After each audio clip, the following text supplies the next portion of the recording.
히브리서 7장 1절에서 28절 말씀입니다. 이 멜기세덱은 살렘 왕이요 지극히 높으신 하나님의 제사장이었습니다. 그는 아브라함이 여러 왕을 무찌르고 돌아올 때에 그를 만나서 축복해 주었습니다. 아브라함은 모든 것의 10분의 1을 그에게 나누어 주었습니다. 첫째로 멜기세덱이란 이름은 정의의 왕이라는 뜻이요. 다음으로 그는 또한 살렘 왕인데 그것은 평화의 왕이라는 뜻입니다. 그에게는 아버지도 없고 어머니도 없고 족보도 없고 생애의 시작도 없고 생명의 끝도 없습니다. 그는 하나님의 아들과 같아서 언제까지나 제사장으로 계신 분입니다. 멜기세덱이 얼마나 위대한가를 생각해 보십시오. 족작인 아브라함까지도 가장 좋은 전리품의 10분의 1을 그에게 바쳤습니다. 레위 자손 가운데서 제사장 직분을 맡는 사람들은 자기네 동족인 이스라엘 백성에게서 비록 그 백성도 아브라함의 자손이지만 율법을 따라 10분의 1을 받아들이라는 명령을 받았습니다. 그러나 멜기세덱은 그들의 족보에 들지도 않았지만 아브라함에게서 10분의 1을 받았고 하나님의 약속을 받은 그 사람을 축복해 주었습니다. 두말할 것 없이 축복은 아랫사람이 윗사람에게서 받는 법입니다. 한편에서는 죽을 수밖에 없는 사람들이 10분의 1을 받고 다른 한편에서는 살아계시다고 입증되시는 분이 그것을 받습니다. 말하자면 10분의 1을 받는 레위까지도 아브라함을 통해서 10분의 1을 바친 셈이 됩니다. 멜기세덱이 아브라함을 만났을 때에는 레위는 아직 자기 조상 아브라함의 허리 속에 있었으니 말입니다.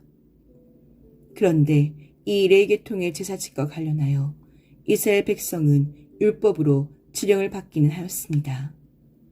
그러나 만일 그 제사직으로 완전한 것이 이루어질 수 있었다면 아론의 계통이 아닌 멜기세덱의 계통을 따른 다른 제사장이 생겨날 필요가 어디에 있겠습니까? 제사 직분의 변화가 생기면 율법에도 반드시 변화가 생기기 마련입니다. 이런 말이 가리키는 분은 레위 지파가 아닌 다른 지파에 속한 분입니다. 그 지파에 속한 사람으로서는 아무도 제단에 종사한 적이 없습니다. 우리 주님께서는 유다 지파에서 나신 것이 명백합니다. 그런데 모세는 제사장들에 관하여 말할 때에 이 지파와 관련해서는 말한 것이 아무것도 없습니다. 멜기세덱과 같은 모양으로 다른 제사장이 생겨난 것을 보면 이 사실은 더욱더 명백합니다. 그는 제사장의 혈통에 대해서 규정한 율법을 따라 제사장이 되신 것이 아니라 썩지 않는 생명의 능력을 따라 되셨습니다. 그를 두고서 말하기를 너는 멜기세덱의 교통을 따라서 영원히 제사장이다 한 증언이 있습니다. 전에 있던 계명은 무력하고 무익함으로 패하게 되었습니다. 율법은 아무것도 완전하게 하지 못하였습니다. 그래서 하나님께서는 더 좋은 소망을 우리에게 주셨습니다. 우리는 이 소망을 힘입어서 하나님께 가까이 나아갑니다. 그리고 예수께서는 하나님의 맹세 없이 제사장이 되신 것이 아닙니다. 레위 계통의 사람들은 맹세 없이 제사장이 되었습니다. 그러나 예수께서는 자기에게 말씀하시는 분의 맹세로 제사장이 되신 것입니다. 주님께서 맹세하셨으니 주님은 마음을 바꾸지 않으실 것이다. 너는 영원히 제사장이다 하셨습니다. 이렇게 해서 예수께서는 더 좋은 언약을 보증하시는 분이 되셨습니다. 또한 레위 계통의 제사장들은 죽음 때문에 그 직무를 계속할 수 없어서 그 수가 많아졌습니다. 그러나 예수는 영원히 계시는 분이므로 제사장직을 영구히 간직하십니다. 따라서 그는 자기를 통하여 하나님께 나오는 사람들을 완전하게 구원하실 수 있습니다.